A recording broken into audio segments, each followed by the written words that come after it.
मित्रांनो, कल्पना करा तुमचा जन्म झालेला आहे 1890च्या भारतात, जिथे भारत पूर्णतः विषमतेने ग्रस्त आहे. चहूकडे इंग्रजांनी माजवलेला अत्याचार, एका ठिकाणी एलिट वर्ग, एलिट एज्युकेटेड क्लास सोशल रिफॉर्मकडे जात असताना दुसरीकडे अस्पृश्यांची मात्र दशा अगदी खराब आहे. हे अस्पृश्य ते आहेत ज्यांना मनुष्य देखील समजलं जात नव्हतं.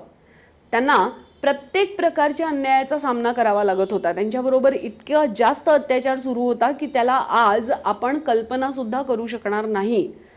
त्यांना पाणी, पिण्याचं पाणी सुद्धा वरून दिलं जात होतं. म्हणजे कोणीतरी वरून पाणी टाकणार आणि तुम्ही ओंजळीने ते पिणार. विचार करा की तुमचा जन्म एका अशा घरात झालेला आहे जिथे तुम्हाला शाळेत शिकण्यासाठी स्वतःचं गोणपाट स्वतः घेऊन जायचं, बाहेर बसून अभ्यास करायचा आणि परत येताना ते गोणपाट घेऊन यायचं.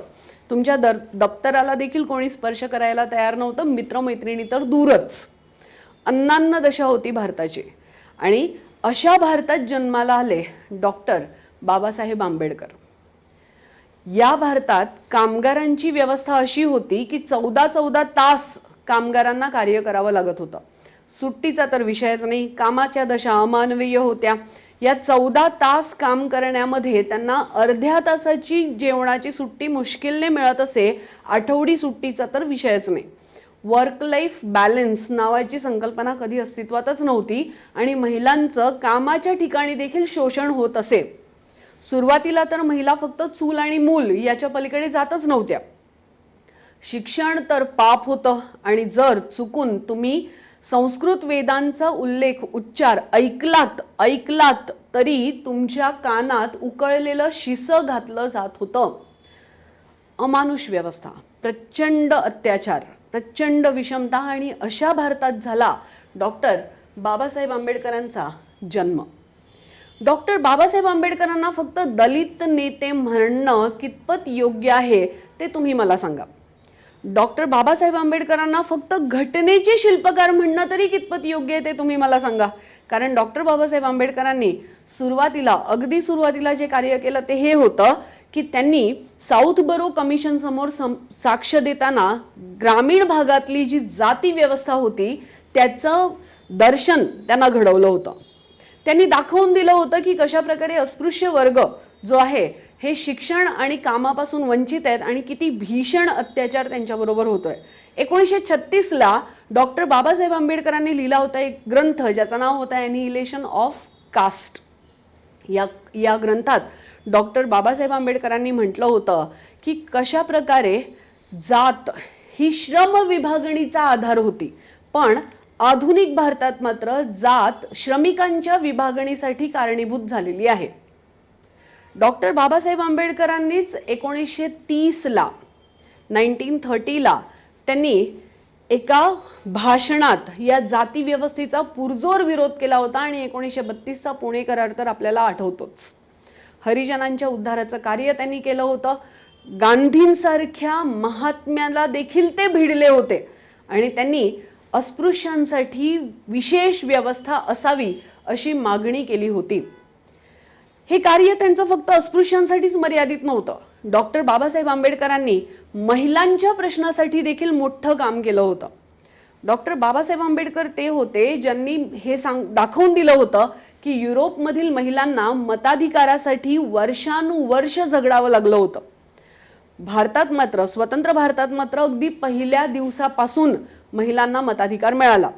एवढंच नाही तर भारतीय संस्कृतीमध्ये असलेले धर्मग्रंथ म्हणत होते ढोल शूद्र पशु और नारी ये सब ताड़न के अधिकारी. भारतीय संस्कृतीतील धर्मग्रंथ म्हणत होते की न स्त्री स्वतंत्र मरहती. डॉक्टर बाबासाहेब आंबेडकरांनी म्हटलं की मी कोणत्याही देशाची प्रगती किती झाली आहे याचा क्रायटेरिया हा निश्चित करतो की त्या देशातील महिलांना किती अधिकार मिळालेले आहेत. हे होते डॉक्टर बाबासाहेब आंबेडकर. डॉक्टर बाबासाहेब आंबेडकरांनी हिंदू कोड बिलच्या माध्यमातून हिंदू, पारसी, ख्रिश्चन, शीख या सगळ्या स्त्रियांना संपत्तीचे अधिकार, दत्तक विधानाचा अधिकार, घटस्फोटाचा अधिकार असावा यासाठी मागणी केली होती. महिलांच्या समानतेसाठी कार्य करणारे डॉक्टर बाबासाहेब आंबेडकर होते. आणि आज आपल्याला जी पहिली आई, दुसरी आई, तिसरी आई नाही, त्याचे कारण देखील डॉक्टर बाबासाहेब आंबेडकर होते, कारण त्यांनी एक पत्नीत्वावर भर दिला होता. डॉक्टर बाबासाहेब आंबेडकरांनी महिलांना संपत्तीचे अधिकार असावे म्हणून लढा दिला होता. कामगारांच्या बाबतीत म्हटलं तर कामगारांच्या दशा सुधाराव्यात, कामगारांचं वेतन निश्चित असावं, कामगारांना सुट्टी मिळावी, कामगारांचे कामाचे तास 8 तास असावेत, त्यांच्याबरोबर अत्याचार होऊ नयेत, त्यांना कामाच्या दशा चांगल्या हेल्दी मिळाव्यात, यासाठी त्यांनी 42व्या कामगार परिषदेमध्ये कार्य केलं होतं. अगदी जेव्हा ते श्रम आणि ऊर्जा मंत्री होते 42 ते 47च्या दरम्यान, तेव्हा त्यांनी वॉटर कन्झर्वेशन इरिगेशन ऑर्गनायझेशन मंडळ देखील स्थापित केलं होतं. आणि याचाच परिणाम असा होता की त्यांनी हिराकूड, दामोदर व्हॅली, ज्या आज तुम्हाला दिसतंय डॅम, उत्तर भारताकडे असलेली जी सुजलाम सुफलाम व्यवस्था दिसते, ती सुद्धा डॉक्टर बाबासाहेब आंबेडकरांच्या बुद्धीची उपज होती. डॉक्टर बाबासाहेब आंबेडकरांनी एक ग्रंथ लिहिला होता, प्रॉब्लेम ऑफ रुपी. आणि या प्रॉब्लेम ऑफ रुपी या ग्रंथाच्या आधारावरच RBIची स्थापना झाली. डॉक्टर बाबासाहेब आंबेडकरांनी हे दाखवून दिलं होतं की रुपयाचं विनिमय मूल्य ब्रिटिशांच्या हितार्थ नसून भारतीय नागरिकांच्या हितार्थ असलं पाहिजे, आणि सोन्याच्या साठवणुकीच्या आधारावर विनिमय मूल्य निश्चित केलं गेलं पाहिजे.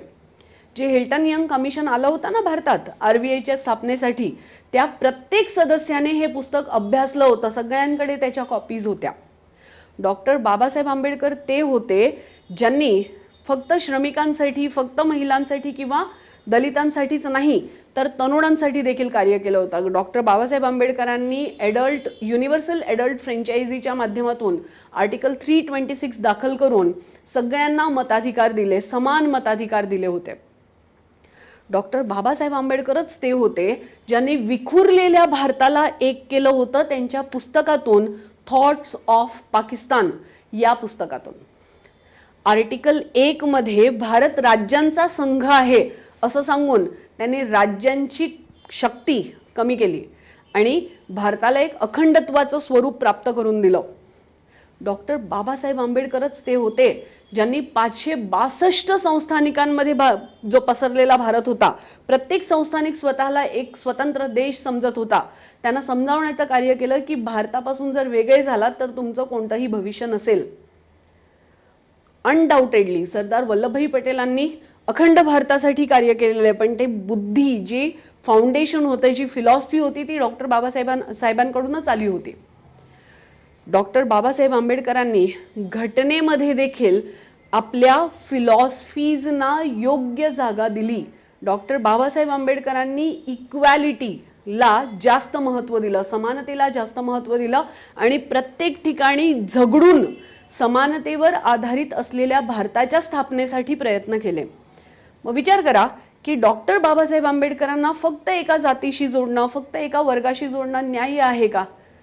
डॉक्टर बाबासाहेब आंबेडकर सामाजिक, आर्थिक, राजनीतिक या सर्वच क्षेत्रांमध्ये कार्यरत होते आणि आपण विचारही करू शकणार नाही की जर डॉक्टर बाबासाहेब आंबेडकर भारताला लाभले नसते तर भारताचं स्वरूप कसं असतं.